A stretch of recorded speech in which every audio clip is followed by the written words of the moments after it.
It's Saturday. Hey, everybody. Oh my goodness. So we have a full house. We have both of our little kids here. Well, I can't say they're little kids anymore. They're 10 and 13.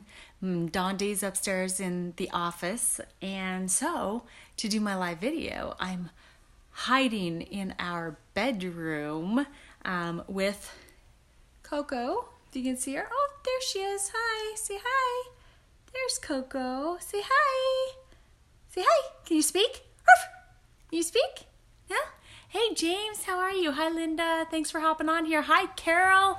Oh, my goodness. So I'm excited.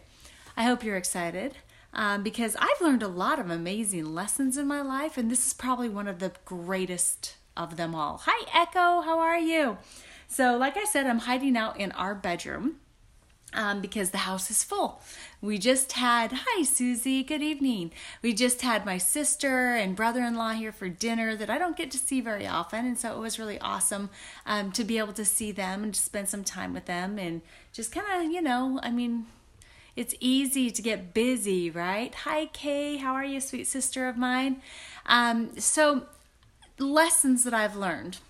Things that helped me become who I am, but even more importantly, brought to me, as you guys all saw in the, description of what this video is going to be, is the most amazing man in the world for me. Well, I am a really crappy chooser for myself. Hi, thanks for all the love you guys are giving me. Thank you. Really, really, really crappy chooser for myself. As a matter of fact, from the time I was a teenager through my 30s, I pretty much sucked at it. Anybody relate to that? Do any of you feel like when you make big decisions for yourself, you don't always make the best ones? I know that was me. Hey, Russ, how are you, my friend? And by the way, guys, if you're hopping on here live with me, please put city, state, where you're coming in from. And if you are a replay viewer, hashtag replay in the comments section, please, please, please, because I want to be able to come back and say hi to you. And if you guys think that anybody else in the world is a really crappy chooser for themselves and I just might have a tip for them, please go ahead and share this forward. I would greatly appreciate it. Thank you, thank you, thank you. So like I said, I am in our room and I'm hiding out right now with this girl. See this girl? Hi, say hi. Say hi. She's my friend. She's my buddy. But I wanted to just share with you. I wanted to share with you a little bit about my journey, okay? Because like I said, I was really, really poopy chooser when it comes to guys that I had in my life, people that I let around me. And it was kind of back in the days when I didn't value myself as much. And yet I was a control freak. And so I had to be the one that was doing everything, right? Anybody else have that? Give me, like high fives, big time, if you can relate to this. So for me, I actually went through 3 bad marriages. And again, I'm not bad mouthing the men that I was in these marriages with. We just weren't right for each other. And it was one of those things to where I made the decision, right? I, just rushed into something, or was completely dependent on myself in my deciding in marrying these men, and it ended up being bad choices, bad situations, and obviously it didn't work out, right? And so I actually, after my 3rd divorce, which I'm being very open and honest with you guys, because what else, why should I be anything else, right? Lying to you or putting a facade forward that I'm just a perfect person, right? Doesn't do us any good at all. Hi, Susie. Thanks so much. My hair's getting really long, right? Super, super long. I'm embracing the mess because that's what they say I should do in order to grow out a really short pixie cut. So I don't know if that's a good decision for me either. I mean, hey, but that's what I'm doing. So, hey, Zoe, you're going to love this. I love you so much, my friend. So, my 3rd divorce, I was doing kind of the same things I had done after the previous 2, meaning, I was dating and just quick to kind of get a little bit emotionally attached to people. And then I had a situation to where something happened to where I absolutely was so done with that. So done with that, because I am not someone that's going to let somebody put their hands on me or to treat me certain ways, right? And so after that, I actually had a conversation with the man upstairs. Yeah, you're going to love this, Zoe. I had a conversation with God, and I was PO'd. I didn't know that I should be ticked off at myself, really, but I was just PO'd. I was just like, what in the heck is wrong with me? Why does this keep happening? And by the way, I am so done. I'm so over relationships. I'm so over men, right? And so I told God, I'm like, God, I'm done. I am never going to be in another relationship ever, ever, ever again unless something different happens.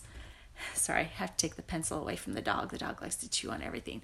So something had to happen different, right? Because I was not going to go through another divorce. I was not going to get into another relationship that was going to be painful. I was getting too dang old for that, right? I mean, I was already almost 40 when I'm having this conversation with God, okay? And I told him, it's like, if you ever want me in a committed relationship ever, ever, ever again, that I am not going to be the one that decides who it's going to be. That I cannot be the chooser, because I had already figured out my chooser was broken, like super duper duper broken. Hi, Julie. How are you, sweetie? Because if it wasn't broken, then why would I have gone through 3 divorces, right? Hi, friend. And so I decided that, you know what, God, if you ever want me to be in a relationship, committed relationship, marriage, ever again, it's going to be up to you. But I didn't just leave it up to him. I did tell him what I wanted and what I couldn't have, right? So I made myself a list. I made myself a nice long list of the things that I really wanted in my partner, in my husband, if it was ever going to happen, right? So I wrote down this whole big long list of the things that I really, really had to have, that I really, really wanted in my relationship and in my partner and in the person that's supposed to take care of me and make me feel cherished. But then I also created a list of things that I couldn't have, that I wouldn't tolerate, things that I knew didn't work, things that I just had already experienced and I didn't want to go back there. And so I made 2 lists. I made the list of the must-haves, and the must-have-nots was the other list, okay? And then a really funny thing happened. I just put the list down and didn't think about it anymore. I went about my life, and I went to the next big event that our company had, which was down in in Orlando, Florida. Okay, at a place, I believe it used to be called the Peabody. It's not there anymore. So the event wasn't at the Peabody, but the last night of the event, a bunch of us got together in the lounge area of the Peabody. And during this conversation, a lot of people that I knew and had been around for quite a while were there with me too. Thanks for the love, guys.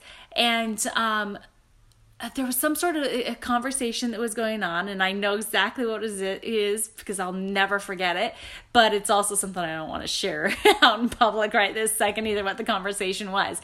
But it was basically someone had told me that they would never say something, that they would keep it a secret about, something that had happened maybe in a place that rhymes with Smagus. Those things are supposed to stay there, right? Well, but come to find out, this person actually from the big stage at the event, so in front of like 4,000 people, spilled the beans to everybody.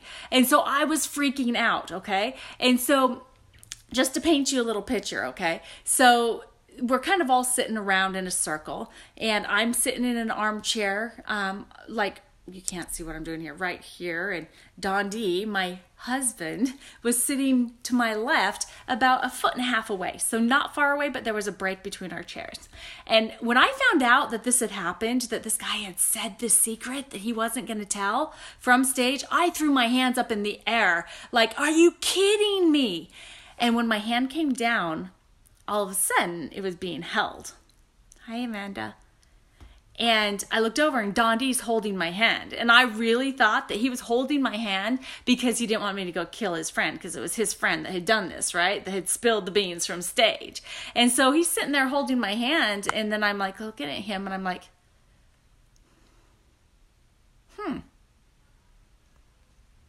interesting. because I started to see him a little bit different, and I was feeling something differently than I had ever felt when I had been around him. Because to tell you the truth, for a while there, I thought he was a jerk because he stood me up on an important meeting, and it was because I didn't know what he was going through in his life at that time. But he had stood me up, and so I didn't like him very much then, right? And I was kind of irritated with him up until that point of him holding my hand. Hi, Carrie. And the interesting thing is that he tells me, as we share this story, he didn't hold my hand. He said I hold his, or that I grabbed his hand. And I'm like, oh no, I did not grab your hand. And then it dawned on us, because guess what, guys? Hi, Sadie. You know that list I was talking about? That list that I had created about who, I would need to have God put me together with if I was ever going to be with another person, what it would need to be and what I couldn't have. Well, around exactly the same time that I was making my list, Don D was making his. His list of things that he must have and his list of things that he couldn't have. And God put our hands together there in Orlando. And that's when everything started to where we are now. I mean, it was just the start, obviously. But we basically knew within 30 days that we were absolutely going to be getting married. That's when we asked, one of our friends if him and his wife would marry us. And we started making our plans and all that kind of stuff. And so this message today, guys, is that the one thing that I did to have the most amazing man in the world brought to me, the most amazing man in the world for me brought to me, because we each have one of those, was that I had to let go and let God, right? Let go and let God. Because guess who knows us the very best? Yes, God hand-holding is the very best. Hi, Anne. So once I finally learned that I did not have to be in control, that, as a matter of fact, that it's so much better for me if I am not in control, that if I let God be in control, then guess what happened? The most amazing man in the world, for me, held my hand. And I'll bet you anything, when he watches this, he'll type in the comment section, I did not hold your hand, you held mine, because that's our ongoing joke right now. So guys, what I want to tell you is that action of letting go and letting God brought me Don D. God put us together. But that wasn't the end of it, okay? Every single day, it's a constant action and choice to let go and let God. Let him be the determining factor in everything. And recently, it's like some of you may have seen a video I did, a couple weeks ago on submit, submission, and surrender. Okay, submit, submission, and surrender. Because I had to have all these walls built up to where I had to be the one making all the decisions all the time, it was a protective barrier. It was masculine energy that I had developed that I needed back then, but I don't need anymore, right? And so part of me being able to understand that and becoming aware is on a constant daily basis needing to let go and let God. By trusting that he is always working for good and that he wants the best for us, it makes it so much easier for us to become aware of what we need and what is best for us. And so the difference for me between submit, submission, and surrender. Submit and submission is something that makes me feel like I don't have a choice and I'm being forced. And that brings back way too many old stories, old things. But when I was helped to understand by the amazing Dr. Karen Osborne, love you, appreciate you, that there's another word that means very much the same, but it works so well for me, and that is surrender. And so when I'm talking about letting go and letting God, it is surrendering. It's surrendering to God, obviously, because he has the best for my interests in mind at all times, but also to my husband. I have a hard time thinking about submitting to anything or anyone. I mean, heck, I was a police officer, guys. I'm like type A, total control, right?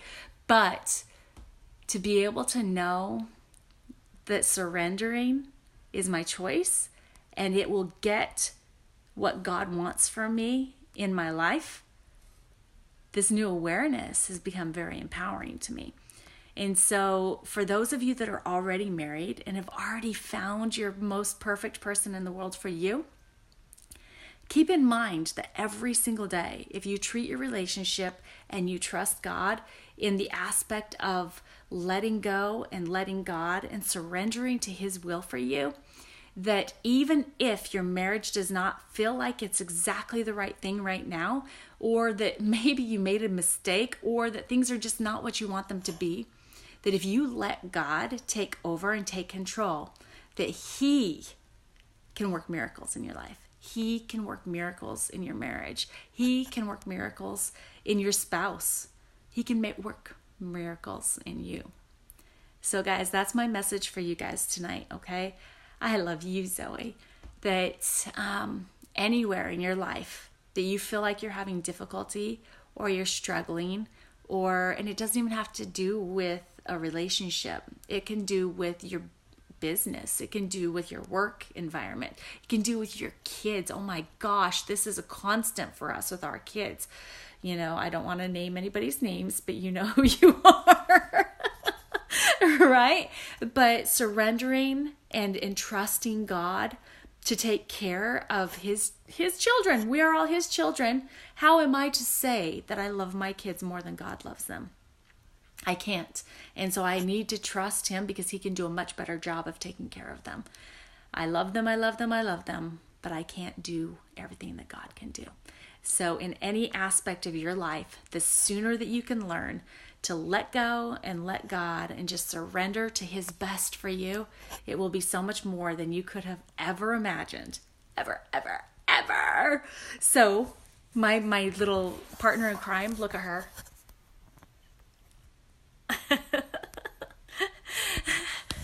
Isn't she just like the best ever? And I kind of chose this spot because of this wall. So like I said, this is our bedroom. And you can see here, Echo, I'm so glad. If you think that there is value here that anybody else could use, please share it forward, because I think many times, yes, she is sleeping on the job. Many times we get so caught up in the moment, and it becomes so much more than it really is if we just have the proper perspective and we think about the end game, the big picture. Oh my gosh, I didn't even say her name and she just got on here. Hi, Caitlin. I love you. So this wall, Don D and I, we like to collect things that remind us of our love, of what brought us together, and so as you can see here, there's different sayings up there. I loved you once, loved you still, always have, always will. I love every love story is beautiful, but ours is my favorite. See that one right there? Yeah.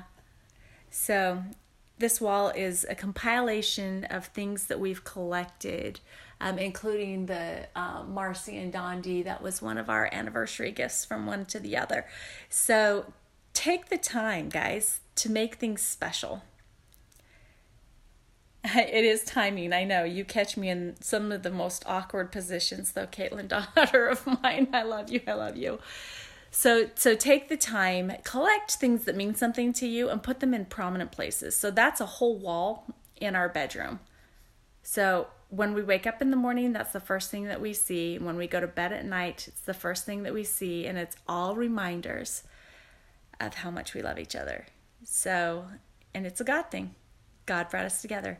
It's all right, everybody. Enough of your time has been spent with me. Thank you for doing that. If you're a live viewer, please hashtag, oh gosh, not hashtag for you guys, just city state. Where are you at? Let me know. And replay viewers, hashtag replay, city state. And please share this forward. And if you do, please put it in the comment section so I can come and thank you.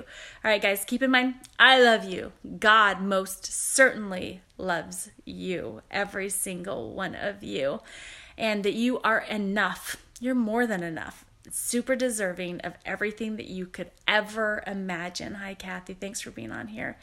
So have an amazingly blessed night, and I will see you again soon, okay? All right, love you guys.